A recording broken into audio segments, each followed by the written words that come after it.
come, easy go. Carl Hopkins. Here. Jim Wilson. Here.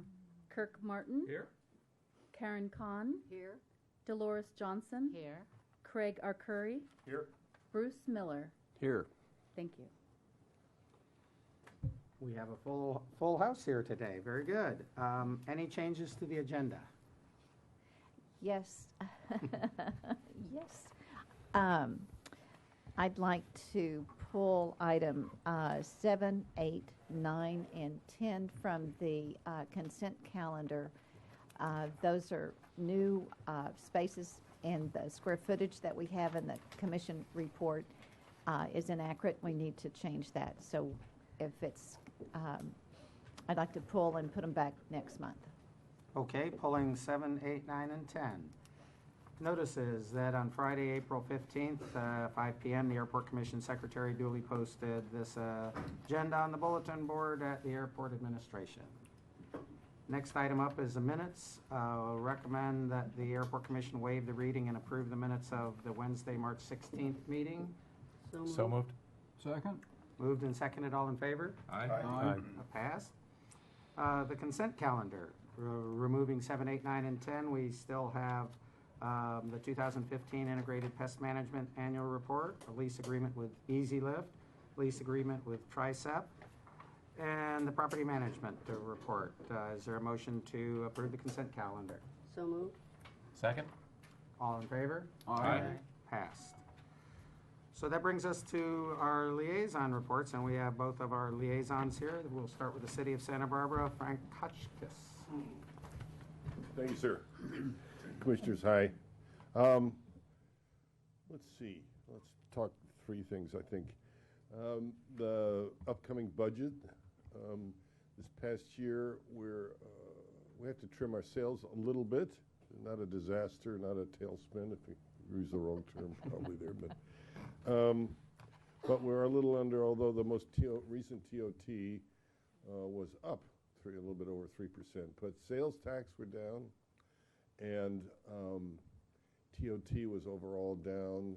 Property taxes went up slightly, so bit of a balancing act. We begin budget hearings in May.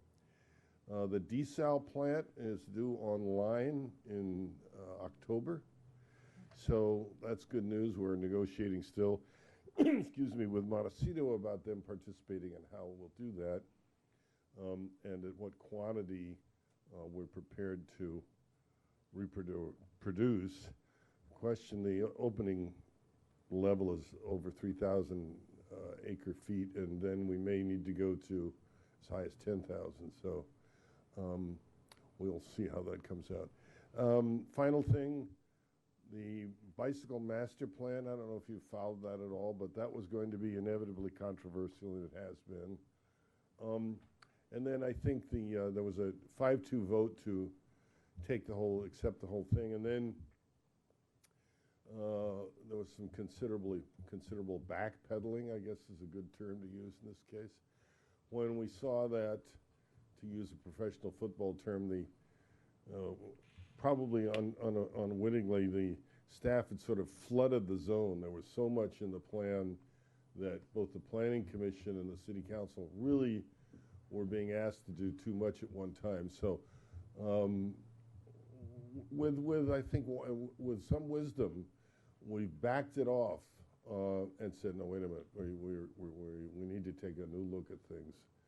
And there were a couple of areas that were particularly acute. One was being the suggestion that we remove parking along a 4-block stretch of Mitchell-Torino, which is a very busy street, and also an important street for people that particularly for work there, for the first 2 blocks from State Street West.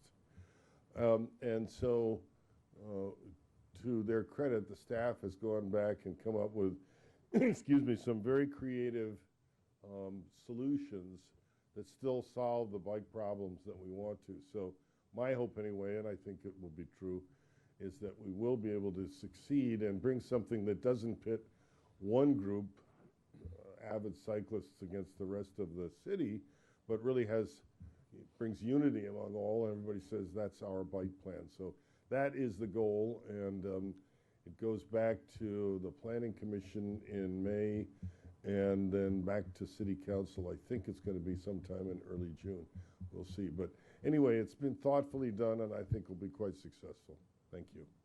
Thank you. Question? Yes. Is the reclaimed water facility back online? What's that? The reclaimed water that is being used for the parks, and I know it's Yeah, been down. we've had some problems there because we had a pump filter thing going. So there's some, but not to the capacity. And I hope that doesn't get into a legal problem, but apparently the way it was designed was not fitting. That's the right term, I think. So anyway, it's not functioning at the capacity it should be. Okay. Thank you. And next, we also have our city council from Goleta, Councilman Michael T. Bennett.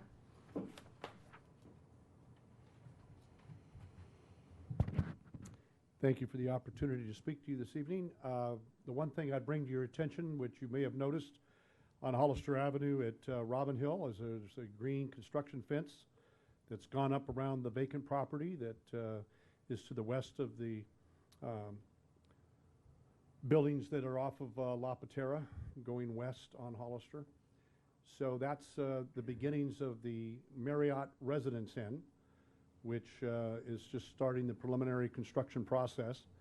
And that'll be a 118 unit extended stay type motel facility, and one that our business community made strong recommendations that we go forward with that type of a hotel, since we don't have that in our city at this time. So we're looking forward to that construction project as it's beginning to kick off, and it's probably about a year away for completion, but they certainly are hopeful that it'll be ready prior to the holidays of 2017. So I think it's going to be a great project for the community as a whole. Thank you. Any questions? Okay, what do we have here next? Before we get into the commission matters, yesterday, Bruce Miller and I attended a meeting of all of the chairs and vice chairs of all of the various city commissions, along with the mayor and city administrator, which is very interesting because it gives everybody an opportunity to find out what's happening in the rest of the city and what's going on. I made the presentation for the airport, which was extremely well received, particularly the addition of the American Airlines flight to Dallas-Fort Worth, and the tremendous response for the TSA pre-check. I didn't think of it to mention it, but somebody else did, followed by at least a half a dozen people going, yes, yes, yes, bring it back, do it again, we want more. So that was an extremely well thought of item that the airport did. Bruce, do you have anything to add? Oh, I think, the Public Works Department provided the presentation, and, a great deal of that was dedicated to the really kind of dire situation we are with water and, how they're planning to address that through a number of alternative methods, including the desal plant and some other things. But Lake Kachuma, I think, is at 15? 14%. Something like that. It's almost empty and pretty much looking forward. There's really not much to be had out there after this year by the looks of it. And despite all the rain, I guess there was really no runoff to speak of so far. So that was kind of the big takeaway, was that, yep, we're in a real crisis for water.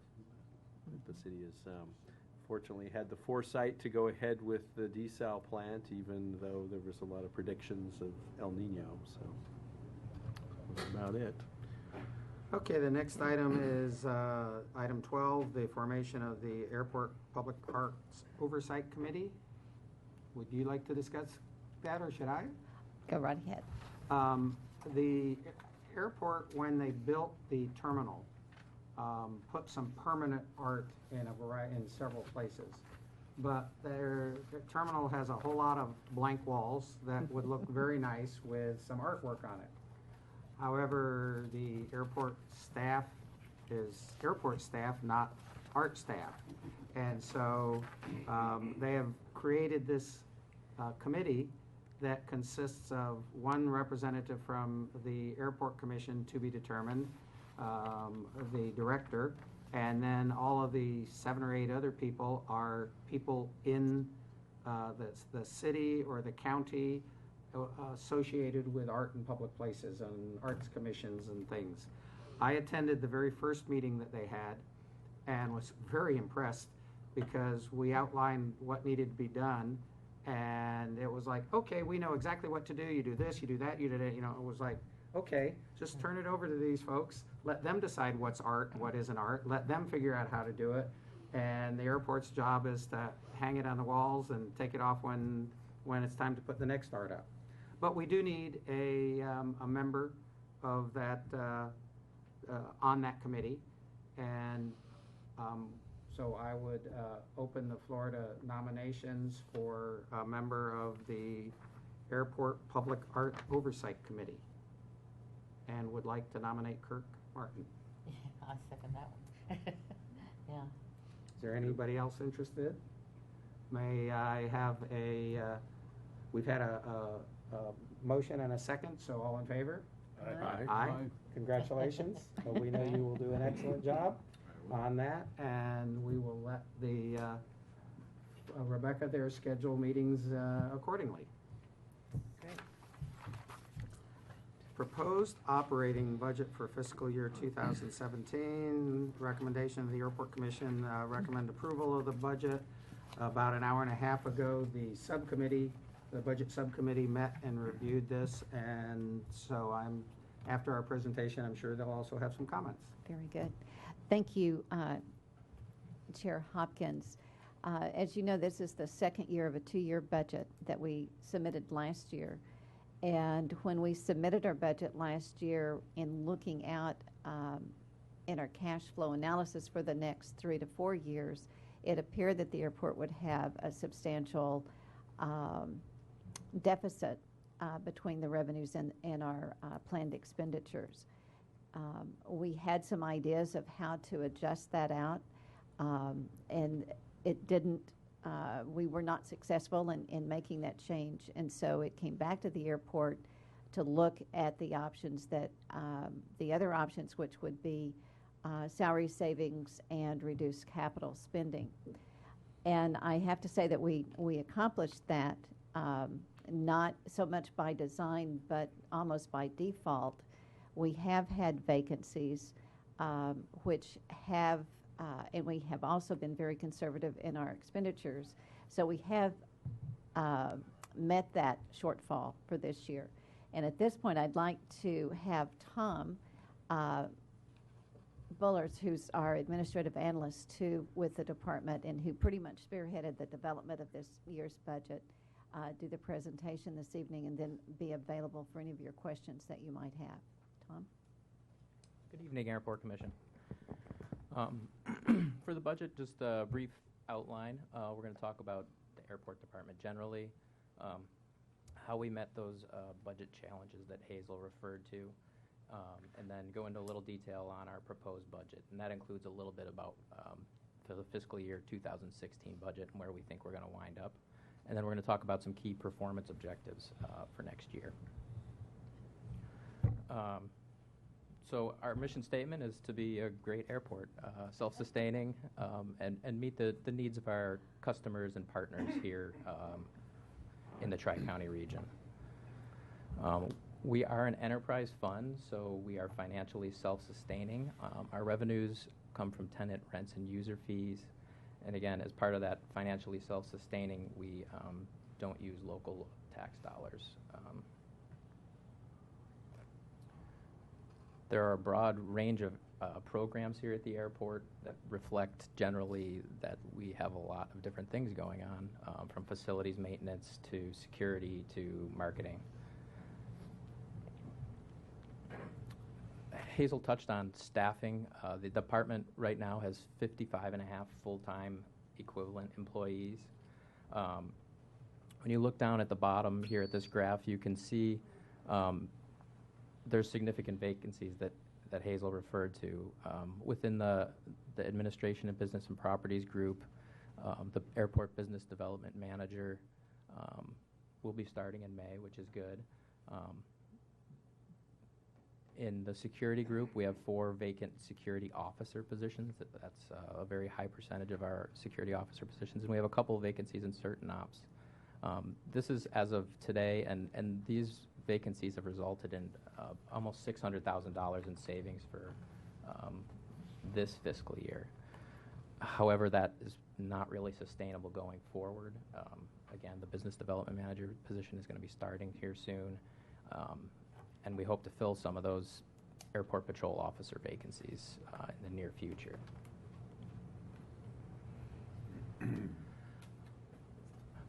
For the budget assumptions, there's been some significant air service changes here in the last year or so. We've had some constant upgauging of aircraft size. This past December 2015, we didn't have any aircraft below 50 seats. The previous December, we had some 30-seat aircraft. That makes a big difference in passenger numbers overall. Alaska started their seasonal flight to Seattle, their second flight. And starting in June, we're anticipating about 42,000 passengers on the new American Airlines Dallas-Fort Worth flight. And that has some significant budget implications, significant positive budget implications. On our GA and commercial industrial properties, we anticipate relatively continued stability. We are looking at selling some property at 6100 Hollister Avenue to Direct Relief, and there are some tenants over there on that property that are going to be vacated, and we'll have some development going on over there. And then we also base that on the airline rates and charges, which I believe you saw last month. So this is just a little chart to kind of show our emplanements. You can see we had this peak period here, and this is followed by kind of a sharp decline here with the recession. And then we plateaued again for a while, and then we had some more sharp declines here when Frontier and American Eagle left. And this right here is really when we started facing a lot of our budget difficulties. On a positive note, with those changes between Alaska and fleet upgauging and DFW, we anticipate about a 3% increase in passengers versus FY15. As you can see, FY15 was the lowest since 1996 in emplanements.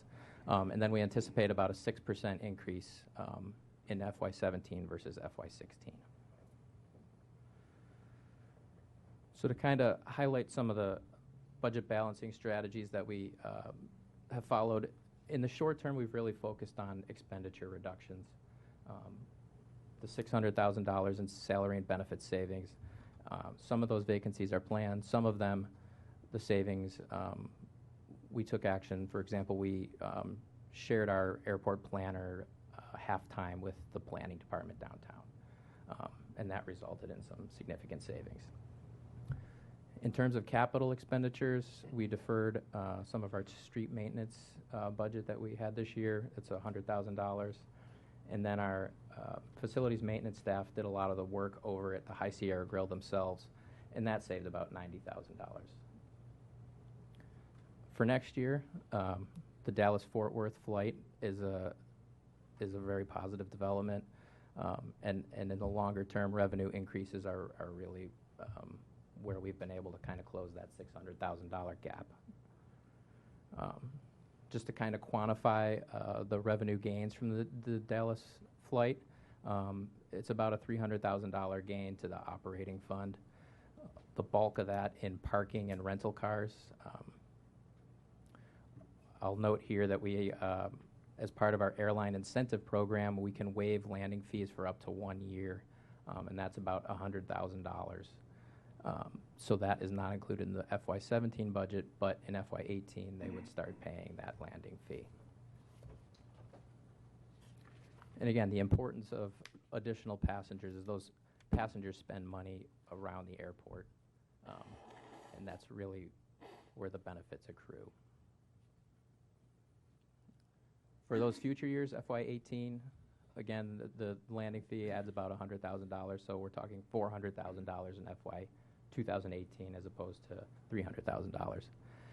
And then we anticipate a car dealership coming online over at 6210 Hollister Avenue at the beginning of FY18, and that is about $324,000. They have a land lease, and they are also leasing a portion of long-term Lot 2 for vehicle storage. In terms of the FY17 budget, we also look at FY16 and where we think we're going to fall this year. Commercial industrial revenue is our land side development. That's a little bit below budget. We had some aggressive assumptions on our revenue last year, and that's about 1 or 2% below budget that will fall.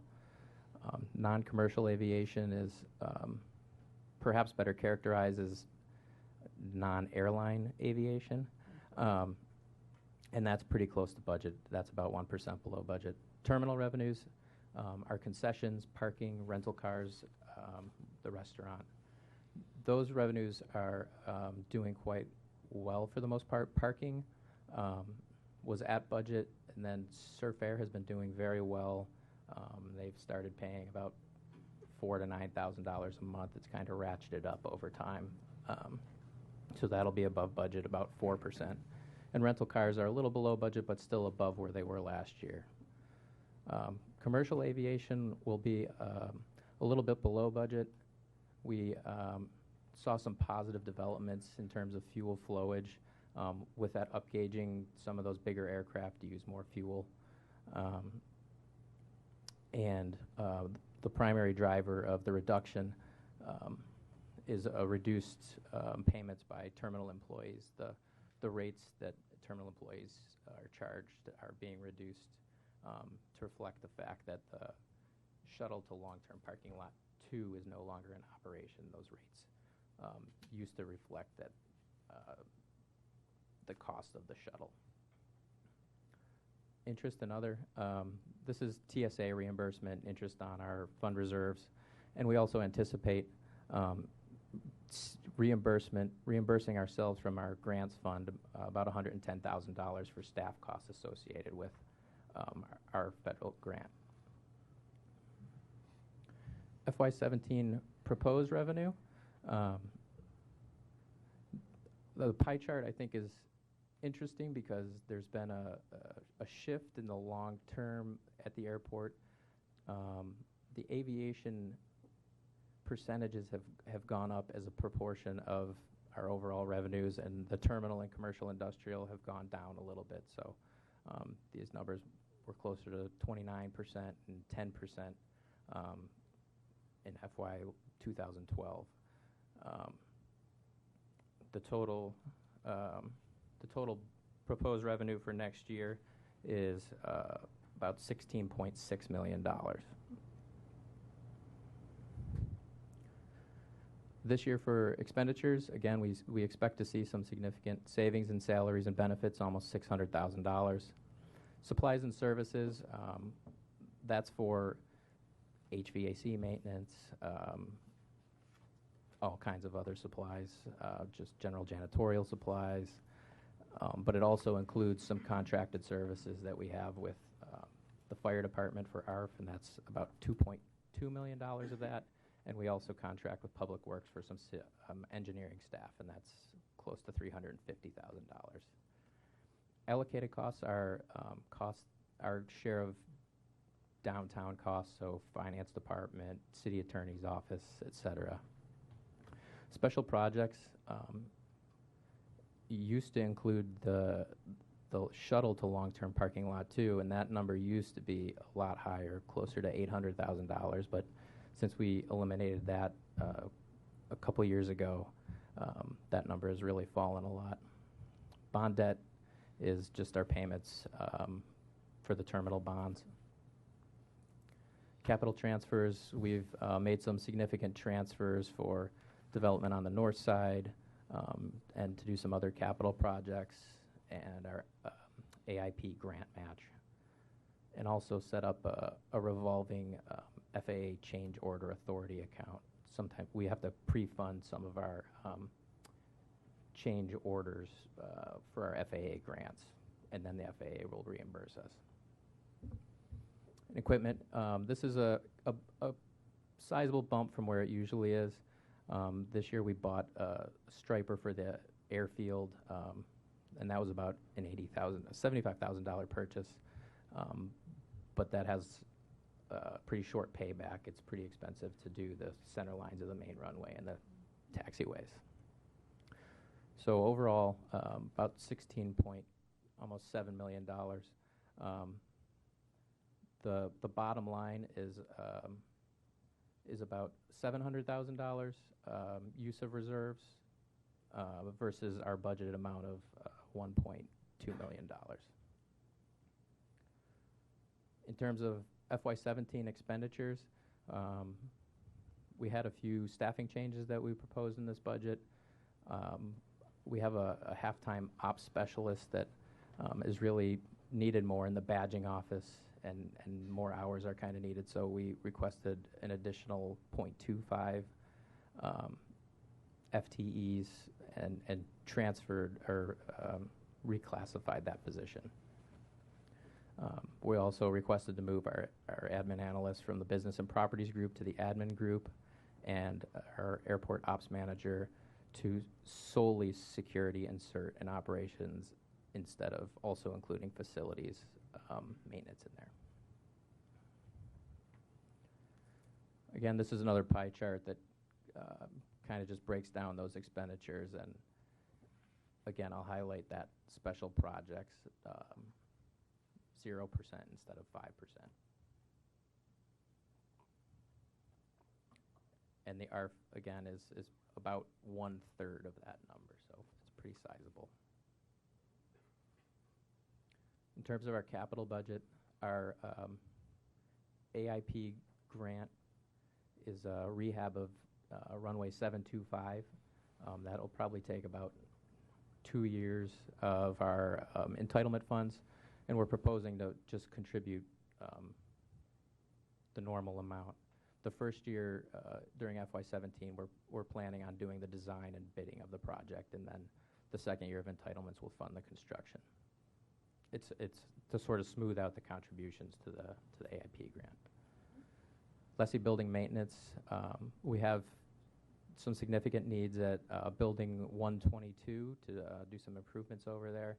That is the building where Surf Air and one of our flight schools is housed. That also includes replacement of the roof and some of the fascia here at the airport administration building, and some contractually obligated improvements to some of the MeriPro buildings. AOA maintenance is for as-needed maintenance in the airfield, typically crack sealing. And the Goleta Slough title restoration is related to the 2006-2007 airfield improvement projects. We had a 7-year monitoring of the Goleta Slough title area. This is year 6 of 7, so FY 2018 should be the last year that we spend that. In terms of the cash flow revenues, I'm going to highlight a few things here. You can see the big bump here from FY 16 to 17, and there's a few drivers. There's the Dallas-Fort Worth flight. Again, the majority of the positive impact is here with the parking and rental cars, and then also here in the second year with the landing fees. We also have the auto dealership, and then reimbursement for some of the expenditures that the airport's made for development over at 6100 Hollister. We've spent about $636,000 up front. This is not shown in the budget, so when you look at the budget, it's about $600,000 less than that, but we anticipate that we'll be receiving that in July, that the sale will be completed in July. In terms of expenditures, again, you can see This number here is sort of an artificially large gap because this is where we project that we're going to fall, but we always budget for full staffing. Again, I'll highlight a couple things. Salary and benefit savings here. Typically, we see more like $200,000 or $300,000 in savings, not the $600,000 in savings that we've had this past year. And then the capital project, the $190,000 is reflected here in FY17 when we need to contribute $190,000 left to our less than we would have compared to the 2-year budget last year. And then just looking at the bottom lines here, again, we're projecting almost a $600,000 use of reserves instead of the $1.2 million originally budgeted. And then the gains are mostly positive. The FY18 number is within that range of salary and benefit savings that we would normally see. Another related to the operating fund, we're proposing the creation of a development fund when the property across the street at 6100 Hollister is sold.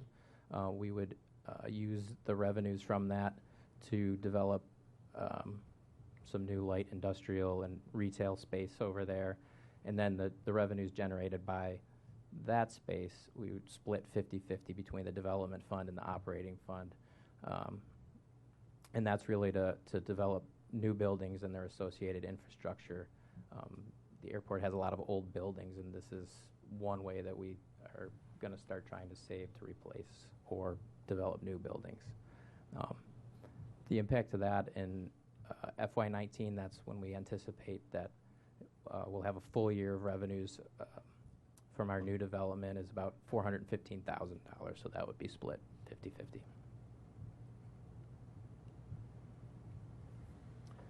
And then in terms of performance objectives, within our administration group, we want to update our economic impact report.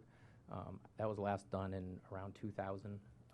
It's pretty important, I think, to demonstrate the value of the airport. We want to update our passenger leakage study. I think that was updated in 2013, and that's really valuable when we go try to pitch new air service opportunities to the airlines. Within our business and properties group, we have a few big concession sort of agreements that are coming due here for rental car companies and parking management, so we need to take care of those. Marketing and communications, continue to promote our Thanks Again program, look at some options for a business traveler parking program, people who frequently park, what kind of benefit we might be able to offer them, and to continue to engage passengers throughout our region via social media, tri-counties. The facility maintenance group, some big projects at Building 116, Building 122, new roof and painting, and making some repairs to Lift Station 3. They also have a custodial contract coming up here soon that they need to rebid. The AOA maintenance group, repainting center lines and taxi lines. I mean, that's pretty fundamental to an airport. Security, trying to improve some of their internal processes, creating some paperless reporting. Certain Ops is looking at conducting a full-scale emergency drill this year that's mandated by the FAA. They want to provide some department, I always get the DOC, operating center emergency procedures. Their staff trained on some of those. The DOC is kind of the city version of emergency response. And then revise and implement some of their training materials for airport employees and staff. In the facilities planning group, we have some big projects there too. Getting the design and permitting and done for the 6100 Hollister project.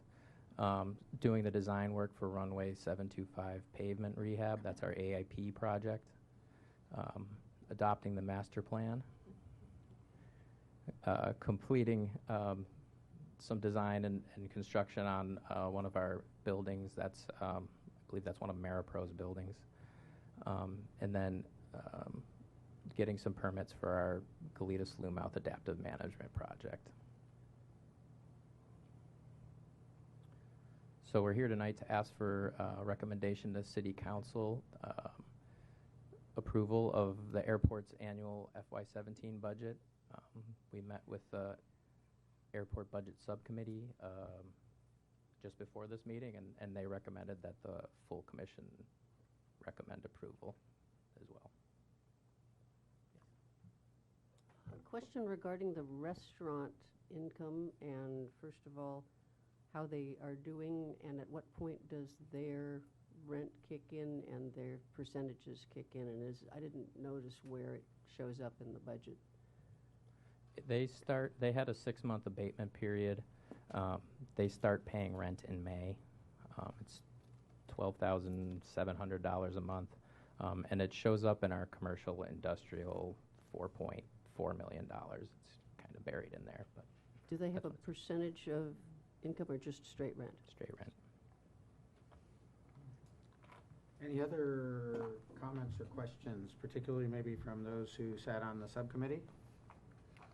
Quick question. I noticed that you had 55 and a half full-time employees, and you were bumping that half employee to a 3/4 full-time employee. And I'm just curious, why wouldn't that be a part-time employee? The city's position on a part-time employee versus, which would be called an hourly employee versus a full-time employee with reduced hours. And if you have an activity that is continuous, that you have a need, a justifiable need, then at that point you create a full-time position, but you limit the number of hours. And in this case, we increase the hours from half-time to 3/4. And it could be that we'll increase it to 100% time. Mm-hmm. We do have hourlies in other activities, and they do come and go. And that's something that in the future we need to reconsider how we do, especially for security, as well as probably security more than any, and perhaps operations. The custodial hourlies really are just on call. They're not scheduled as much. So that's the reason. But their business is picking up, so. Yes. Great. Three questions. You know, having just done the budget committee meeting, you know, just want to reiterate what a great job we did. You folks did. You know, we got a little bit of luck there, but having to the dig into the reserves be a lot less than we were forecasting. Could you just remind us what the very short general duties of the business development manager are? A business development manager will do air service, assist with air service development, also with property management, work closely with Rebecca in the future for the new development across the street where we're building buildings, leasing those up, and also assist with our marketing program. Okay, thank you. And we've filled that position. It is. It's not currently filled, but we've targeted. Yes, we have an individual who at this point will start May 9. Okay. And then the landing fees for 1 year that we've waived for American for the Dallas flight, are we able to put any hook with that? Does that, you know, in 1 year and 1 day, if they decide they don't want to do that flight anymore, is there any, okay, we'll give you a break for a year, but you have to stay here for at least 3 years, or is that, you can't do that? Okay. No. We won't get the money back? Okay. And then last question, you mentioned the payback on the Striper was very quick. Could you elaborate on that a little bit? Yeah, when we went out to bid for, to see what it would cost to hire a contractor to do it, I think the bid was around $12,000 for a one-time painting of the center line, and we try to do that 2 or 3 times, and that's just the main runway, so. 2 or 3 times a year? Yeah. Okay. Do we do rubber removal, or there's not Yes. sufficient rubber? We do rubber removal when it, Builds every couple of years. It's not every year, but we definitely do. And you repaint 2 to 3 times a year? That would be a minimum, yes. It's not that the paint wears out, it's that rubber goes over the top of it and the line disappears. And when the operations increase, so will the painting. And the, and I the had no idea. paint's changed too, right? Yeah. That's true too. And the Don't paint, land on the center you know, line. there's a certain, we use water-based paint, costs a little more, and glass bead in the paint as well, so there's a lot of cost elements to it. And the striper itself, longevity, expectancy of that piece of machinery? Jeff's not here, he's. Yes, he is. Well, Yes, you know I saw him. I'm Jeff McKee. I'm the facility manager for the airport. Our last striper, we probably got 12 or 13 years out of, so we should expect something like that out of this one. So maybe your more. return on it is within a year or to 2, and then you basically have 8 years to 10 of free use. That's then. what we would expect, Okay. yes. And on top of the center line, we're also doing all the taxiway center lines, edge lines, everything on the airfield. We'll be using that striper to do, basically. Thank you. No more questions for me. Yeah, some of my comments were, yeah, we really applaud your creation of the development fund and being able to, you know, set aside some of that revenue from the new development across the street to continue to develop. You also, we did also go through the fact that, you know, despite the fact that, you know, things are looking better, there's still a tremendous millions and millions of dollars of deferred maintenance that is still out there for which there is no funding identified. So, you know, we do need to continue to find sustainable sources of revenue to address a lot of those needs. So that there is that out there. But yeah, we really continue to be very impressed by your ability to manage the operational budget there. Thank you. I had a question. What's the number of leases? How many leases over there does the airport have? On the airport, Yes.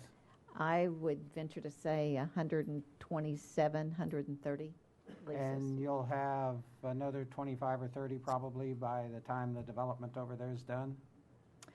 Perhaps not that many. I would,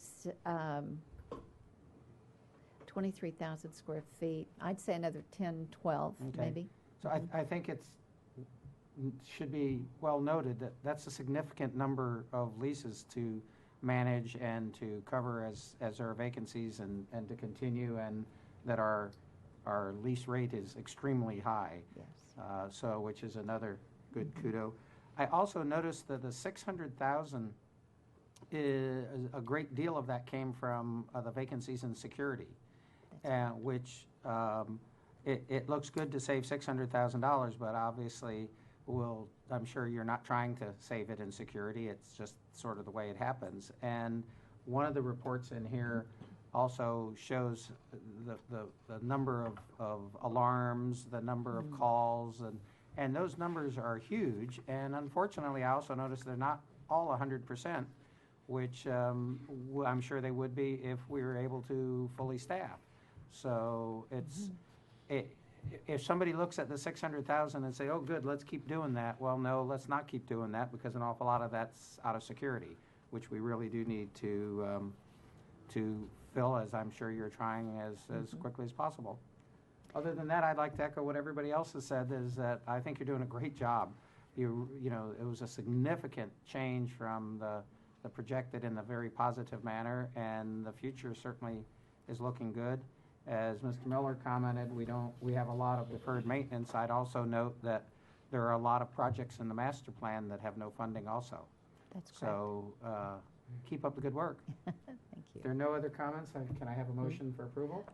Mr. Chairman, may I make one comment real quick? I just wanted to let you know, for the benefit of the public, we were not holding security positions open. We had a couple of unexpected departures that resulted in that level, and we are actively recruiting and have been. Yes, thank you for that. I was aware of that, but thank you for pointing that out. And I have a motion. Do I have a second? Second. All in favor? Aye. Aye, motion passes. Next item is the director's report. Yes, Mr. Chair. Speaking of passenger traffic, if you'll notice on the March passenger count, while we were down like 1% month to month, year to date we're up 1.2%. And going back to the budget just for a second, you'll recall last year when we talked about airline service and the trying to generate revenue, that it's amazing when American left, it was almost $1 million comprehensively with all of the funds. That's what we lost. Similarly, when Frontier left, that was around $300,000 or thereabouts. So once you get an airline, I mean, it's big chunks of money. And so we are very fortunate to have American Airlines bring in Dallas service again, and Seattle or Alaska bring in the second flight during the summer. So it does make a difference on the budget, and it's just unfortunate you can't predict when an airline's going to come or go, and that's the hard part about budgeting. But I am very pleased with the increase in passenger traffic. The master plan, I believe next month I'm going to have Andrew do a presentation for Airport Commission to give you a briefing of where we are and what's going on with our environmental document. We have been doing some additional traffic analysis on the whole master plan, and when we've done that, we've had to increase the contract amount with our consultant, and that just takes a period of time, a chunk of time to get the scope of work, the contract through council, get it approved, and they can't do the work until it is approved. So those delays have impacted our schedule, but I will have him give an update for commission, as well as for all those who served on our initial master plan subcommittee that we had. Wildlife hazard, we're just about ready to issue that report for your review. The electrical project in the airfield is underway and doing really well. We did discover that some of the conduit and some of the wires we thought were good turned out not to be, and so we had to do a change order. FAA has approved that change order for, I think it's around a little over $200,000, I believe. So thank goodness we have our change order fund established, and we'll use that to fund it and then get reimbursed from FAA. Our 6100 Hollister development, where we have gone through planning for their initial review of that project. We're responding to all those questions and should be submitting for the final department review within the next week or two. We're hopeful to go to Planning Commission this summer and have Planning Commission hopefully approve our project, and then we'll get into the actual design or the specifications and get ready to go to the building department. The airline terminal solar project is still having difficulties. We'll have more to report on that in the short term. The NOAA project, that was a question last month. Rebecca received an email this week where NOAA is coming out to do survey, and they feel that they can get their project underway hopefully in May if that works. The D&G car dealership project also will be going. They've also gone the preliminary review by planning and community development, getting their answers together, and they too anticipate submitting for DART in the next 2 to 3 weeks. So that project should be going forward. Direct relief, the purchase and sale of the 7.99 acres. They have their entitlements, and I anticipate that we'll do closing late June, early July, and then they will start their construction or whatever their plans. The wing sculpture, and I know that we're all interested in that. There's still the nonprofit group is still raising funds for the construction, and they have requested, and I've approved, that they can put in the terminal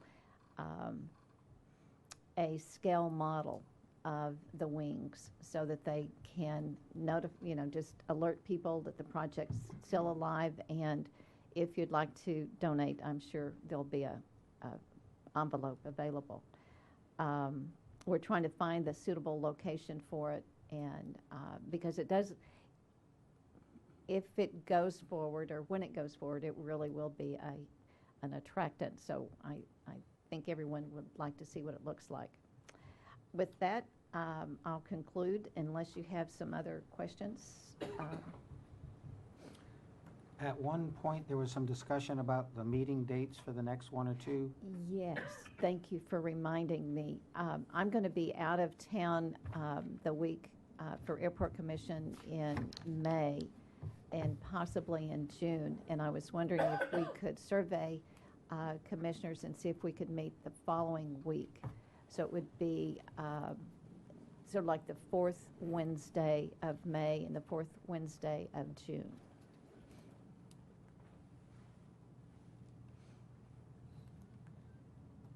It'd be May 25th. June 22nd, maybe. That's no problem for me. No problem. Thank you. And June 22nd. I don't know. I'll let you know, Hazel. Thank you. Tentatively, it looks like we'd have a quorum both of those times. I Very presume good. that Mindy will query us Confirm. by email and get more definitive responses. Absolutely, absolutely. Thank you Anything for else? reminding me. Then we are adjourned.